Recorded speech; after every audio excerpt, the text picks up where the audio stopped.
અત્યાર સુધીમાં લગભગ 26 તારીખથી લઈને આજ સુધીમાં અમને 19 એવા કેસીસ રિપોર્ટ થયા છે કે જેમાં ક્યાંક ને ક્યાંક ડાયરિયા થયો હોય, અને એમાંથી 14 પેશન્ટ ગઈકાલ સુધી તો રિકવર થઈ ગયા હતા, અને બીજા 5માંથી આજે બીજા 3 રિકવરી થઈને એ ઘરે જવાના છે. 2 જણ હજી કાલે કે પરમ દિવસે થશે, અને રોજે રોજ થોડા કેસીસ આવે છે.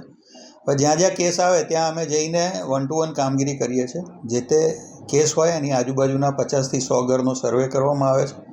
ત્યાં ક્લોરીનની ગોળીનું વિતરણ કરવામાં આવે છે, ત્યાં પત્રિકાઓ વહેંચણી કરવામાં આવે છે, ત્યાં પાણીના નમૂનાની ચકાસણી કરવામાં આવે છે ક્લોરીન માટેની, અને જ્યાં ક્લોરીન ના જણાય કે જ્યાં બીજો કોઈ પ્રશ્ન પાણીને લગતો જણાય તો પાણી પુરવઠા વિભાગ જોડે સંકલન કરી એમાં જરૂર મુજબ પગલાં લેવામાં આવે છે. જેમ કે જો બહુ મોટું કન્ટેમિનેશન કે એવું દેખાતું હોય તો ત્યાં ટેન્કરથી પાણી સપ્લાય કરવામાં આવે લાઇન કટ કરીને, અને ના હોય ને નાનું મોટું કરેક્શન હોય તો ઇમિડિયેટલી કરવામાં આવે છે.